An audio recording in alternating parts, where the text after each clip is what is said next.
Okay, welcome to the Upper Walnut Township Committee meeting for September 25th, 2023. At this point in time, would everyone please observe a moment of silent meditation?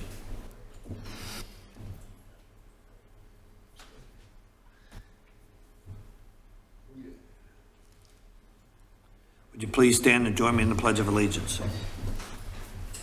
I pledge allegiance to the flag of the United States of America and to the republic for which it stands, one nation, under God, indivisible, with liberty and justice for all.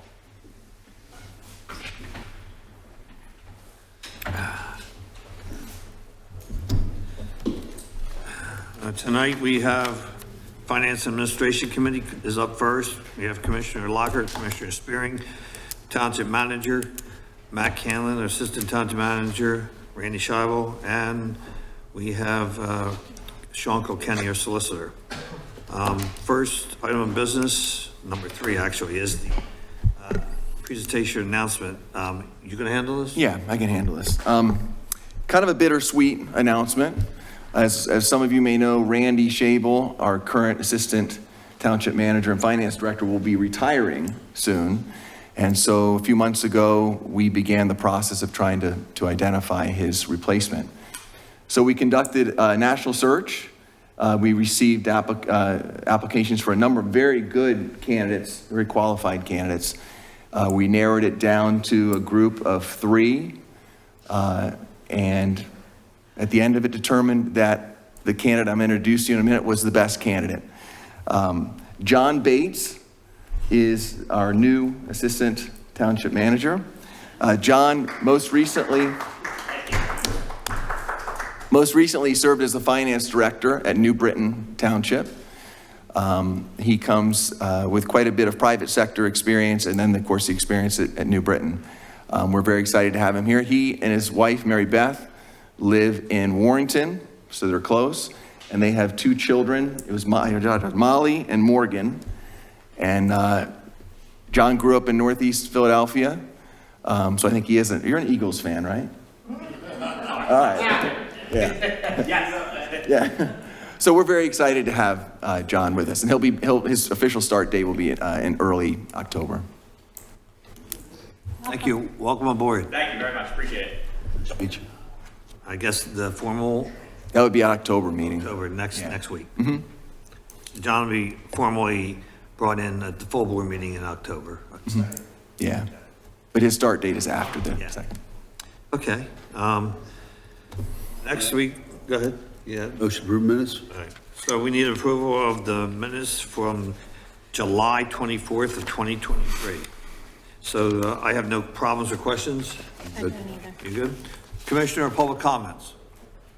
Okay, we'll move them forward. Next we have the acceptance and approval of the following monthly reports. The Director of Finance report, the Tax Enforcement Officer report, the report from the Earned Income Tax Collector Burkheimer, and the investment activity report of Randy. Let's talk about, well, I know we have 2 months of each one of these items, but I want the revenue analysis for August 31st, 2023. Any highlights? We were over in the prior year collections. Yeah, our business tax is a little bit behind budget. Also, our real estate transfer tax is quite a bit below budget. The earned income tax is above budget, and we're receiving a lot of grant revenue, and our interest income is way over budget. Yes, I saw the percentages. I haven't seen the percentages like that in a long time. Okay. And Commissioner of Public Comments? None? All right. Move into the next 2 reports. The review of the financial statements and current bills paid. I had a few. All right.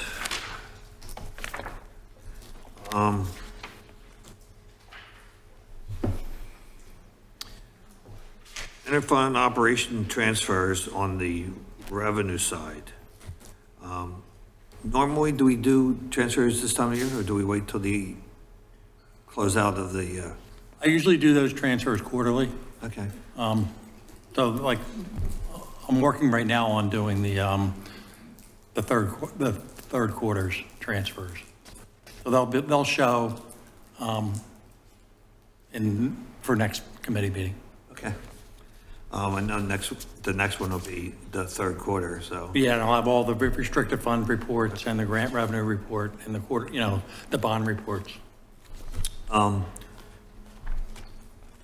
Emergency management, 128% over budget. Is there,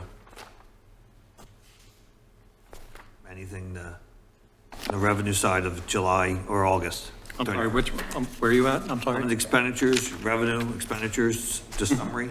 Yeah, oh, the summary, okay. It just sticks out. We should be somewhere around 66%. I mean,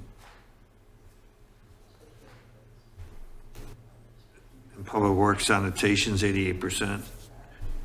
Well, the Public Works, in Public Works, it's a couple of factors there. There's you have the right page for that.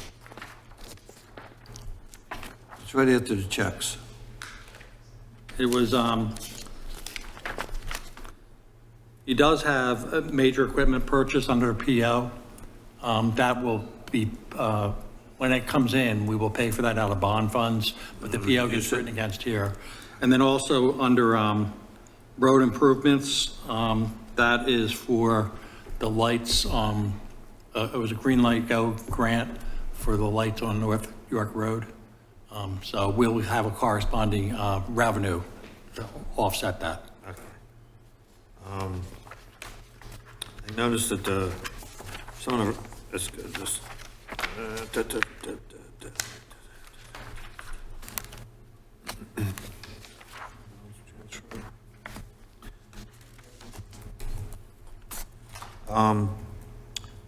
we do shoot a lot of ammo. It's 125% of the budgeted amount. I don't know, to make sure that we, between that and the general expense and the minor equipment purchases and the contract services, I'm not 100% sure what contract services for the police department is, but it probably for the certification. Part of it's the certification. Also like some of their Cody system and different systems that they have that they, we have an annual fee on those. I'm just looking at the stuff that sticks out, that's all. And, no, it's not that much. Okay. And the summer camp trips expenses were offset by revenue, so it looked like we made $25,000 on the summer camps. Yeah, we would have made more. I mean, we make a little bit on each, of those expenses. Not a lot, but. Yeah, well, it's not really. They offset. So if those expenses are high, then the revenue's higher. If they're low, then the revenues are lower. Okay, liquid fuel. There you go. Liquid fuel. Yeah. We have, it's always been low, liquid fuel at the end of the year, but we have a fund balance surplus in there? Yes. What year is that from? It's been carrying over from year to year, so it's been building actually.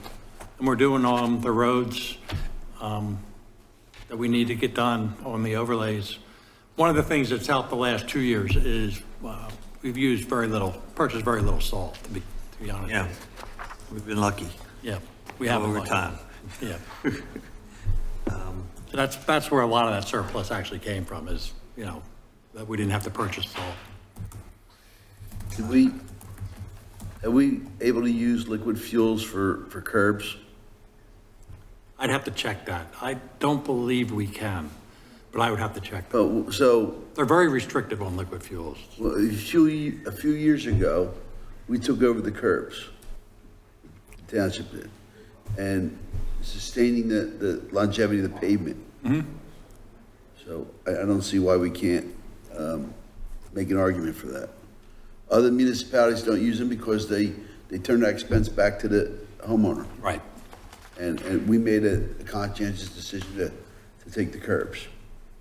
I'll look into that on the regulations for that. And expense for street sweeping, is that liquid fuels eligible? It comes out of Public Works. I'll check on that too. I would say probably not, but I'll check on that. Again, Yeah. maintenance and longevity of the pavement. A lot of these rules were written back in the 30s, so it's, And we made changes here. You know, we let a street sweeper go, and we brought one back. You know, we had curbs that weren't getting maintained properly. We had boatload of liens that, right, which we still have some of those liens. so, you know, all those criteria was what enabled us to make that decision that, hey, you know what, the town's gonna take over these curbs. So I think if it looks at an asset as far as paving and curb together, I don't see why we couldn't. Oh, I agree. I mean, they should be eligible, but like I say, they're pretty sticky on what is eligible. Dave will probably be able to tell us pretty quickly. We ask Dave. And escrow. Go to the next category. Professional services agreement for the escrow account. It's $136,000 on this. What is? That's for anybody who's doing work on their property. We require $2,500 money to be put into the account. So that's for them, make sure that they pay all the engineering fees that we get billed. So then we get billed from Gilmore or McMahon or whoever. We then build, Inspection and review. we bill the developer, and this money's like a safeguard. If they don't pay us, then we can take that money. Okay. We're just holding that. It's just Yeah, an escrow account. Yeah, it's a couple of things, I'm looking at it individually, and I just, I should know this. I know it's familiar, I just don't know what it is. JERC. Is that on escrow? There's a escrow and I guess a payment of the same amount of money, but I just wanted to know what it was. JERC Partners, escrow account. Yeah, but we're returning some of their funds. If the period, like we hold some of those funds for 18 months, Right. some of it we hold till the construction's done, some we hold there. Bless you. This is where all the escrow accounts are, Blair Mill, Federal Realty. Mm-hmm. Yeah, I mean, okay. And just so that everybody knows where our fees are that we collect every, let's see. I want to go to the most current one. There we go. I mean, we have fees in lieu of plannings, stormwater fees, stormwater management, impact fees, the American Rescue Plan. So a lot of these accounts are what is we collected for and we spend the money out of the general fund. That's correct. And then I record like for those expenses, then we would also record the revenue to offset it. Okay, I'm good. Any questions? I'm all right. But you, that's enough for a couple weeks. Any public comments or commissioner comments on these items we discussed? Okay.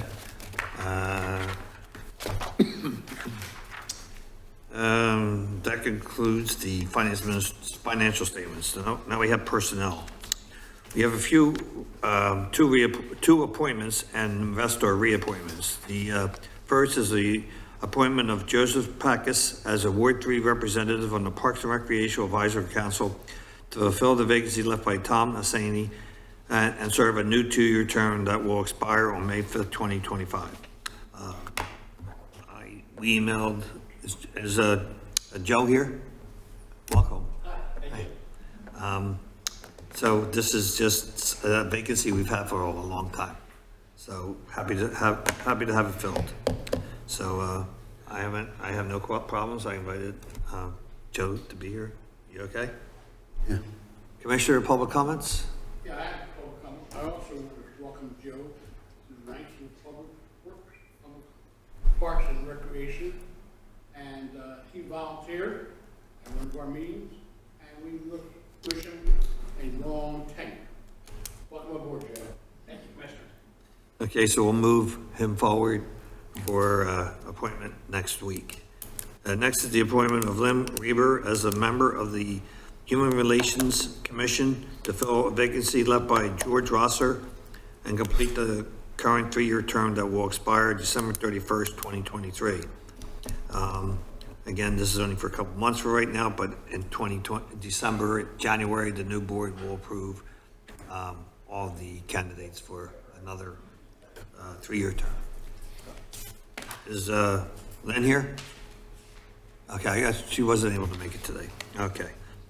Next are all reappointments. Reappointment of Anne Marie Magnan as a Ward 6 representative on the Parks and Rec Advisory Council to serve a 2-year term that will expire, a new 2-year term that will expire August 4th, 2025. We have the reappointment of Joe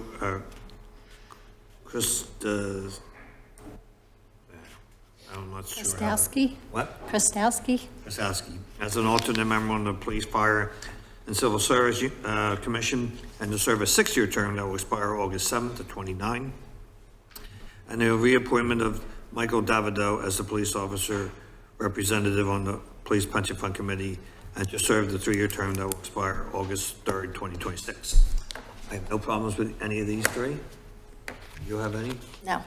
Does anybody have any comments on these 3 appointments? And commissioner or public comment? Okay, we'll move them forward.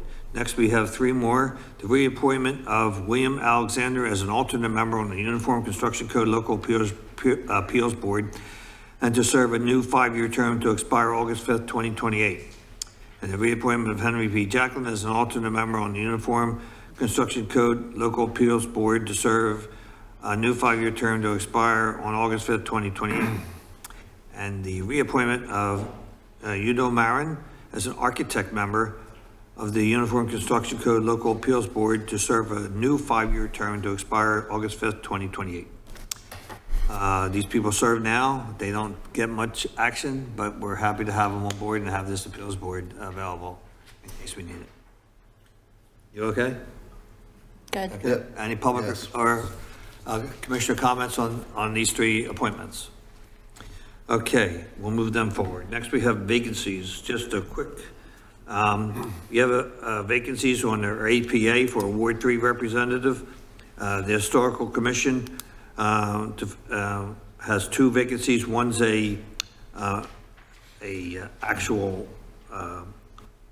one's an alternate, and one's an actual position on the board, on the Historical Commission. We have the opening on the Human Relations Commission. We have an opening on the Parks and Rec Advisory Council for Ward 2. So if you're from Ward 2, come on down. This is another one that's been outstanding for a while. And the last one, Upper Walnut Township has been looking for someone to serve on the Uniform Construction Code Local Appeals Board to fill a position of electrical engineer. So if you know anybody that's an electrical engineer, this is the only position. You don't have to be in our township to serve. We just need this to complete our local appeals board. And those are the 6 vacancies that we have right now. Any questions, comments? You okay? Mm-hmm. Any commissioner comments? Public comments on finance administration? Okay, we are adjourned. Birds.